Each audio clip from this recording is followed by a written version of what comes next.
gustaría mucho contarte una historia con la ilusión de que resuene profundamente dentro de ti.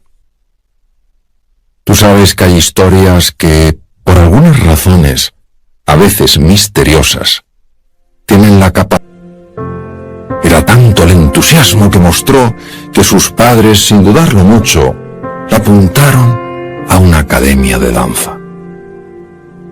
Esta niña cada vez lo hacía en su vida. Se siguió esforzando al máximo, practicando y practicando, en la escuela, en casa, en la academia. Ojalá algún día me llegue la oportunidad, decía aquella joven. Ojalá algún día tenga la posibilidad de que alguien se fije en mí y me dé la oportunidad de convertirme en una gran estrella de la danza.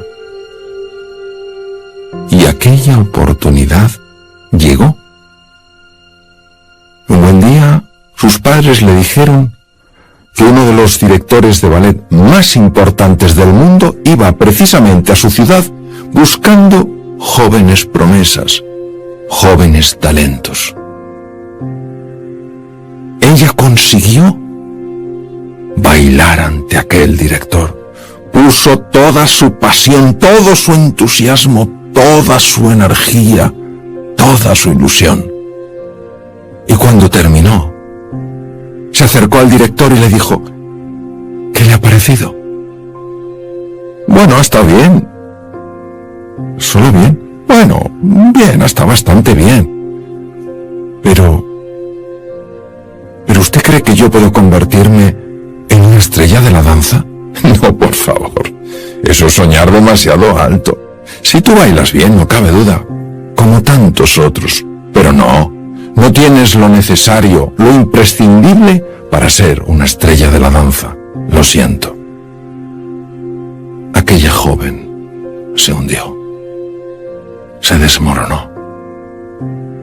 Su sueño se hizo trizas. Y llorando de camino a casa, tenía un trabajo en el que no era feliz, se había casado, tenía 2 hijos. Bueno, una vida más.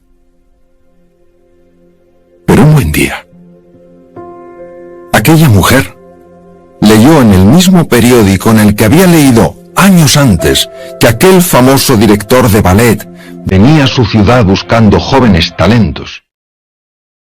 En ese mismo periódico aparecía la noticia de que ese mismo director venía en esta ocasión para hacer una maravillosa representación con su extraordinario ballet.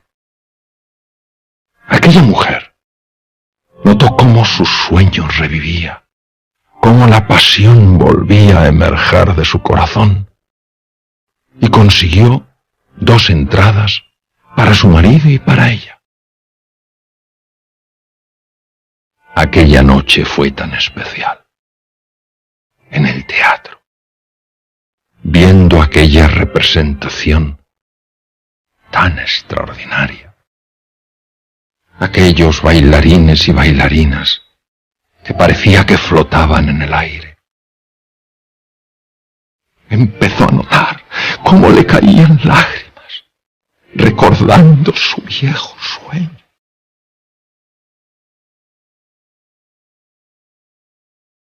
Había conseguido revivir la magia que había sentido cuando era pequeña, cuando era tan solo una niña.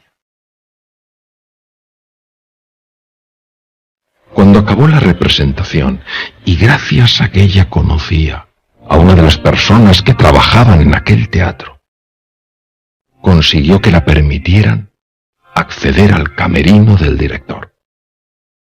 La mujer llamó a la puerta. ¿Sí? Adelante. Buenas noches. Buenas noches, señora. ¿En qué puedo ayudarle? Verá, yo solamente quiero darle las gracias por el espectáculo tan extraordinario que nos ha ofrecido. Ha sido tan bonito. Vaya, la veo muy emocionada. ¿Cómo no voy a estarlo? Los jóvenes talentos. Ah, sí, me acuerdo. Usted me dijo que no, que sí, que bailaba bien, bastante bien, pero que abandonara mi sueño, que no podía ser una estrella a la danza. Y eso es lo que hice. Pero señora, yo eso se lo digo a todos. ¿Cómo? Sí, se lo digo a todos. Pero usted no lo entiende. Yo le creí. Yo abandoné mi sueño porque usted me dijo que mi sueño no podía hacerse real. Dentro de ti te habrás dado cuenta de lo importante que es fortalecer la autoestima. ¿Verdad que esa opinión que tenemos de nosotros mismos afecta a cada dimensión de nuestra vida? ¿Verdad que afecta a nuestra forma de pensar, de sentir y de actuar? ¿Cuántas veces esta autoestima está basada exclusivamente en una imagen muy pobre de nosotros mismos? ¿Te puedes imaginar cómo puede cambiar la vida de un ser humano cuando se da cuenta de hasta qué punto la forma en la que se mira y la manera en la que se aprecia tiene una repercusión en cada dimensión de su vida y tiene un impacto en la vida de los demás? Por eso, si quieres saber cómo fortalecer esa autoestima, te animo a que hagas este programa.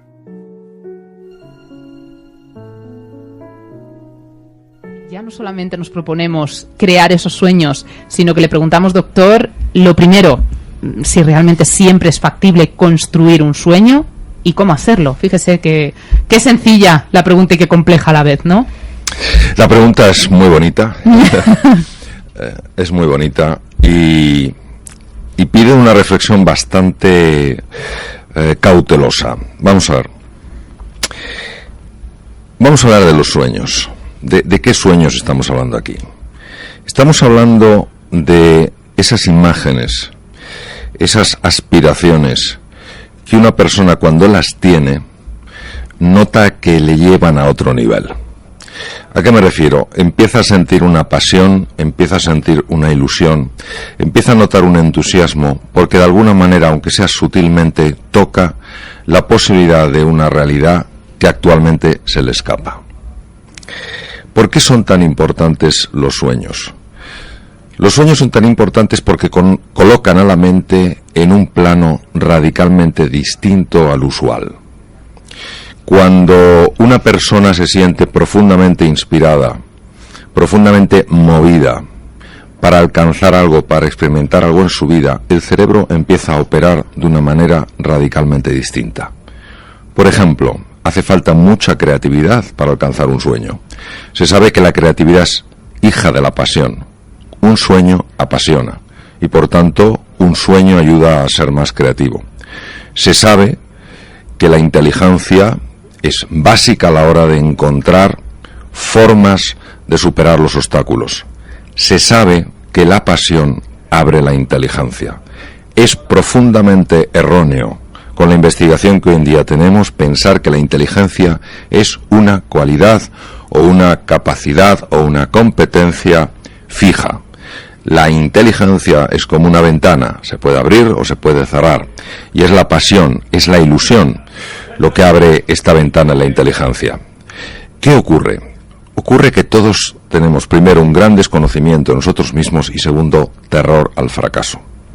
Y muchas veces matamos el sueño en la fase de semilla, con lo cual no le damos ni siquiera la opción de convertirse en una pequeña planta y luego en un árbol espléndido. El error del ser humano es que a los sueños les llama utopías. Y cuando les llama utopías, les quita todo el poder movilizador. Los sueños son probablemente las experiencias más hermosas que podemos tener las personas, porque son las que nos invitan a sacar lo mejor que hay dentro de cada uno. Pero esto exige salir de la zona conocida, del status quo, de cómo nos hemos definido a nosotros mismos, y explorar facetas que nos son de momento completamente desconocidas. Y como nos encanta controlarlo todo, pues ante la incertidumbre nos bloqueamos, nos quedamos paralizados y dejamos de explorar. Doctor, ya con su preciosa argumentación, hay términos que a mí ya me han sorprendido, que he tomado nota para formularle una pregunta. Habla de pasión y creatividad, sin duda creo que cualidades muy positivas, pero sin embargo salir de esa zona de confort implica riesgo, y de ahí se deriva un miedo indiscutible. La herramienta que tenemos a mano la ha mencionado, la autojustificación bajo la utopía. Por tanto, y teniendo en cuenta todos estos conceptos, al final es bueno salir de esa zona de seguridad y soñar, y es más, ¿es necesario hacerlo o por el contrario vamos a ser más cautos?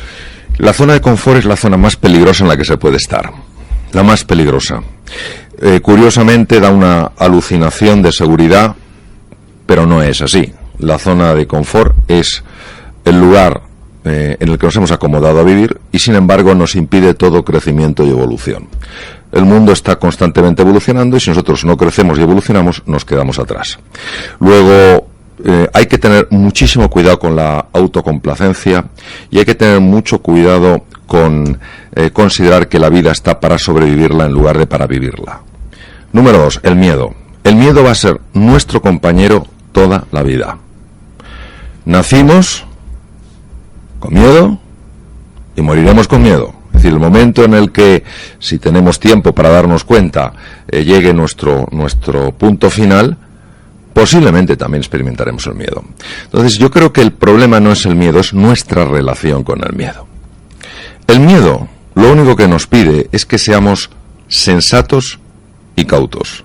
No nos pide que vivamos asustados. Es inherente. Claro, hay una parte de nuestro cerebro que ha de proteger la vida y nos dice, sé sensato, es decir, si estás en la selva y ves un león, no te acerques a acariciarlo, haz lo que puedas para salir adelante. No es malo sentir miedo, hay que saber afrontarlo. No, lo que pasa es que hay un tipo de miedo que a mí me gusta más llamarlo pánico y que procede de la mente y que nos proyecta todo tipo de horrores que nos puede pasar si las cosas salen mal. Y ese es el miedo que hay que superar. Y el miedo no se supera no sintiéndolo, el miedo se supera sintiéndolo y a pesar de eso dando un paso adelante porque hay algo de suficiente importancia para ti como para que no permitas que el miedo te pare. Por tanto, el antídoto del miedo es tu nivel de compromiso. Si tienes un nivel de compromiso realmente grande, realmente fuerte, el miedo no te parará. ¿Sentirás miedo? Sí, pero harás las cosas a pesar del miedo. Y en España llevamos, o las personas en general, llevamos muchísimo tiempo en esa zona de confort. Ahora tenemos que espabilar. Ahora las cosas se han puesto más difíciles. Y ahora hay que salir de esa zona de confort, a mi modo de ver. ¿Es así, doctor? Sí, vamos a ver. De la zona de confort se sale o te sacan. Exacto. En este caso... O te quedas fuera, que no sé si es peor, que te saquen o que te quedes fuera. En este caso la situación económica pues nos ha sacado de la zona de confort. La globalización nos ha sacado de la zona de confort. Desde una decisión personal solo se sale de la zona de confort, al menos en mi experiencia, por dos caminos. O por la desesperación, tocas fondo y dices yo así no puedo seguir, y entonces decides dar un cambio radical a tu vida, o desde la inspiración, alguien, algo, una lectura, un comentario, te hacen aspirar a un tipo de vida diferente. Entonces, cuando tú tocas fondo o cuando tú sientes que hay una nueva posibilidad en tu vida, ahí sí te atreves a hacer frente al miedo. ¿Qué ocurre? Que cuando la vida nos saca a la zona de confort, pues por un problema económico, por un problema de enfermedad, ahí pueden darse dos situaciones: la persona que se queda bloqueada, que se desmorona, y la persona que dice, bueno, esta es una realidad, no me gusta, pero es la que hay, tengo que asumirla, y a partir de aquí, ¿qué voy a hacer? Y esa es la gente que no solamente sale adelante, sino que sale fortalecida. Mario, te he leído en varios libros, pero hay una parte que me gustó, que dices, piensa en grande y actúa en pequeño. Sí. Explícalo un poco. Esto es una de las cosas que a mí me ha servido en la vida y voy a explicarlo de la manera más concisa y precisa que pueda. Vamos a ver. tenemos la idea de que los cambios radicales en la vida de una persona son eventos. ¿Qué es un evento? Algo que sucede súbitamente. De repente una persona cambia. Y no nos damos cuenta de que esto carece de todo tipo de realismo.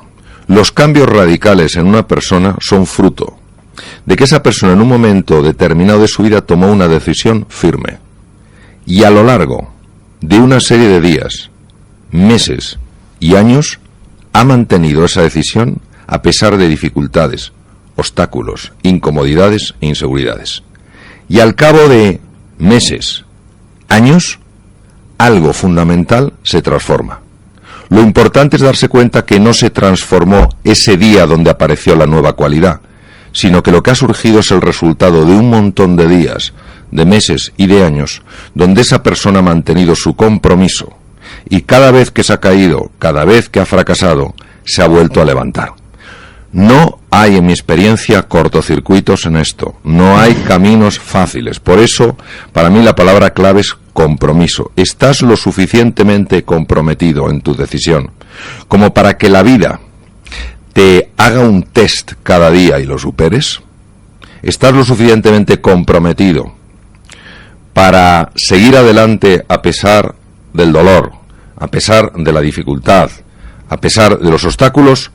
¿O en cuanto te caigas vas a decir, no, esto no funciona? Al final es eso, es el compromiso. Y lo que sabemos, y esto lo sabemos muy bien en neurociencias, es algo muy sencillo y muy de sentido común, que a veces se nos puede escapar. Cuando una persona está de verdad comprometida, al cerebro no le queda otra salida que abrir la ventana de la inteligencia y la creatividad para buscarle una solución. ¿Qué ocurre? Que muchas veces, como no persistimos, como ante el dolor echamos para atrás, como ante el dolor nos sentimos pequeños, le damos al cerebro una salida fácil. Y si el cerebro tiene una salida fácil, olvidémonos de que busque una solución. Para quien piense que todo lo que estamos hablando en teoría es muy fácil, luego llevarlo a la praxis suele ser más complejo, al final, doctor, y su propia carrera y experiencia si lo avala, hay una demostración científica de todo lo que está comentando, es una realidad y contrastable, ¿no? Claro, y por supuesto que esto no es fácil, es decir, entre el saberlo y el saber hacerlo está la sabiduría. Entonces, saberlo es el primer paso para poder hacerlo. Si ni siquiera lo sabes, ¿cómo lo vas a hacer? ¿Cómo vas a mantener un compromiso si ni siquiera has tomado una decisión?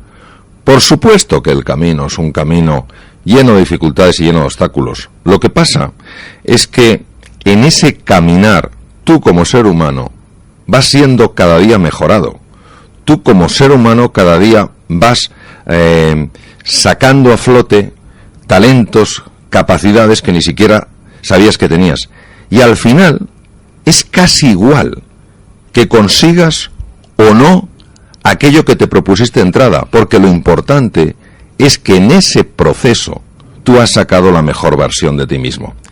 Y por supuesto, este es un camino, lo he dicho antes, para personas comprometidas, que saben que no es fácil, que saben que el caminar es duro, pero el hecho de que sea duro no lo convierte en una excusa, y suelo comentar que es más fácil pasar del fracaso al éxito que de la excusa al éxito. Y volviendo a la frase que reproducía antes Alberto, doctor, ¿es bueno quizá enfrentarse a un cambio de eso radical y drástico? Porque quizá lo más pues cotidiano y parece que natural sea el evolucionar progresivamente en función de esos pequeños test, como usted los calificaba, del día a día de la vida. Pero a lo mejor ha llegado el momento también de dar un golpe en la mesa y reinventarse. Es otro concepto, ¿no? A veces hay que darse la vuelta por completo y afrontar uno de esos cambios bruscos, totales. Es muy delicado dar en este sentido sugerencias o propuestas. Yo diría que hay que ser muy revolucionario en la meta, pero que el proceso sea una evolución, no una revolución. Es decir, que Qué buena frase también. Bueno, buenísima. Que en tu mente veas ese cambio radical a nivel de salud, a nivel de familia, a nivel de profesión, de negocio, de impacto social, de contribución, ese cambio radical que ahora parece imposible. Eso es revolucionario. Pero para llegar allí, una evolución. Mejorar un 0,1% cada día. Y a muchas personas les parecerá que el 0,1% de mejora cada día es algo insignificante. Yo les invitaría a que hicieran un cálculo aritmético muy sencillo. Si mejoran en algo un 0,1% cada día, en 3 años han mejorado un 100%. Entonces, al final se consigue esa bella revolución, porque estamos hablando de bellas revoluciones, de revoluciones positivas, a través de una evolución constante. Queda uno embelesado escuchándole, ¿verdad, Alberto? Sí, aprendiendo muchísimo.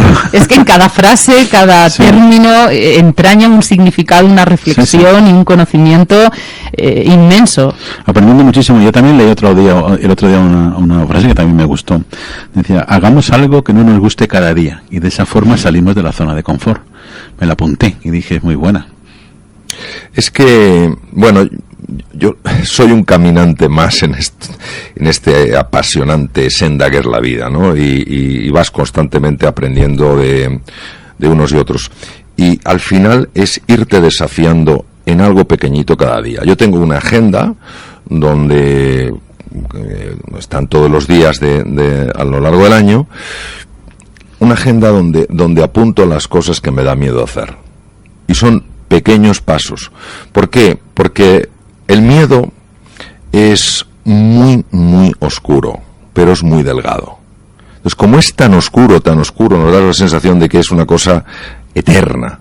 Pero cuando te atreves, a pesar del miedo, te das cuenta de que es una pura ficción de la mente. Es cierto que lo oscurecemos mucho nosotros. En cuanto damos un paso parece que todo se simplifica. Esas limitaciones, ¿verdad? Esas limitaciones en la mente que decimos, esto no podemos. La mente... bueno, si entramos en la mente aquí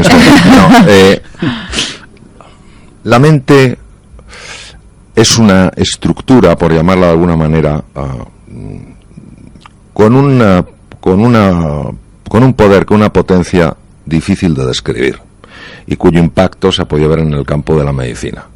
Lo que ocurre es que la mente, sobre todo una parte de la mente que se llama la mente egoica, tiene la tendencia a teñir las cosas de una forma oscura, a maximizar la sensación de riesgo, a minimizar la sensación de capacidad. Y esto genera unas limitaciones que las vivimos como reales cuando son solo mentales. Por eso cuando la mente se estira, cuando la mente se amplía, la realidad nunca se vuelve a ver de la misma manera. Se alcanza una percepción diferente de la realidad. Y por eso yo creo que para ser realista hay que tener ese sueño del que se hablaba antes, que es un sueño radical, y teniendo ese sueño radical, es decir, sabiendo lo grande de esa empresa, de esa gesta, cada día dar un paso pequeño, pero pensando en grande. Esto es maravilloso, y cualquier persona que nos esté escuchando que le guste la cocina, por su propia experiencia sabrá que es así. ¿Cuántas veces no habré escuchado yo, incluso a grandes maestros de la cocina, decir, con los mismos ingredientes, exactamente con los mismos, si a mí me hace ilusión preparar ese plato porque es para una persona querida, el plato sabe mejor que si lo tengo que preparar porque tengo que prepararlo como obligación. Pero esto es actitud. Entonces, ¿qué ocurre? Que ese ingrediente no fácil de captar, no fácil de entender por la razón, por la conciencia ordinaria, que es el cariño que pones en algo, tiene un impacto tremendo. Por eso, un paso pequeño, pero cuando sabes que ese paso te está llevando a algo grande, es un paso que tiene un impacto radicalmente distinto. Motivación, algo que hablamos nosotros mucho. Y al final yo creo que el doctor hoy ha dado una explicación científica, algo que siempre se ha dicho, que cuesta en ocasiones creer, pero que entendemos hoy más que nunca que es una certeza. Quizás, doctor, todos somos capaces de aquello que nos proponemos. Y solo hay que interiorizarlo para que se convierta antes o después en una realidad. Sí, ahora hay que precisar mucho el tema de lo que nos proponemos. Vamos a ver. Lo que mueve al ser humano de verdad, lo que al ser humano auténticamente le lleva a aflorar la mejor versión, es que el tipo de sueño que tenga le ayude a mejorar como persona y le ayude a contribuir al bienestar de otros seres humanos. Si el sueño que tiene es un sueño para ser alabado por los demás, Si es un sueño para obtener reconocimiento, para obtener posesiones, para obtener dinero, para ser popular, ese sueño no tiene fuerza para mover el aspecto realmente grande del ser humano. ¿Por qué? Porque en el primer caso, ese sueño está vinculado a una dimensión de la persona que se llama el ser, y en el ser es donde está la gran fuerza de la persona. Mientras que en el segundo caso, cuando yo persigo un sueño para que los demás me admiren por el logro, para obtener una gran cantidad de reconocimiento o de dinero, o para ser una persona muy popular, ese sueño está movido por el ego. El ego no tiene ningún poder. La única capacidad que tiene el ego es de engañarnos. Es la única. Qué bonito, Alberto. Yo no sé si tú quieres añadir, porque yo sí tengo un deseo. Podría estar aquí hablando toda la tarde. Sobre todo escuchándole, que ojalá tuviéramos tiempo para asistir aquí en directo a una conferencia del doctor. Yo sí anhelo, al menos, que el hecho de haber compartido estos minutos con él, nuestros oyentes, les sirvan, y desde la inspiración, que no desde la desesperación en la que se encuentran muchas personas en esta sección por la falta de trabajo, pero que sí desde esa inspiración consigan la motivación suficiente para ir afrontando esos cambios, poquito a poco, pero para llegar lejos. Sí, y ya que se me permite la oportunidad de estar aquí en este programa tan importante, hay muchas de las personas que nos están escuchando a las que jamás nadie les ha dicho lo mucho que valen. Trabajos y les han hecho sentir como que no valían. No solo han perdido el trabajo, sino que da la sensación de que han tenido la experiencia que se les ha tratado sin afecto, sin respeto y sin dignidad. Yo querría, desde aquí, aprovechando la oportunidad del micrófono, de mandarles un mensaje. No permitan que nadie decida su potencial. No permitan que nadie decida hasta dónde pueden llegar en la vida. Porque eso solo lo conoce quien les creó. No las personas que les despidieron o que no les facilitan que encuentren un trabajo. Esta sensación potente, plena, de confianza en su valor y en su capacidad les ayudará muchísimo, no solo en la vida, sino a la hora de encontrar ese espacio que desde luego merecen, donde puedan llevar a cabo su desempeño profesional. Empecemos quizá, doctor, a decírnoslo a nosotros mismos, a pesar de lo que hayamos podido escuchar de otros. Claro que sí. El autoconvencimiento. Creo que ha sido un cierre magistral como la intervención íntegra del doctor Alberto. Pues muchísimas gracias, agradecerte, Mario, que hayas estado aquí esta tarde con nosotros. Muchas gracias a vosotros. Ha sido de verdad un honor, doctor Alonso Puig. Espero que no haya sido la única ocasión, porque no es que se le permita, es que se le agradecerá mucho si desea visitar su programa, siempre que lo desee. Muchísimas gracias. Muchas gracias, un abrazo a todos. Un placer.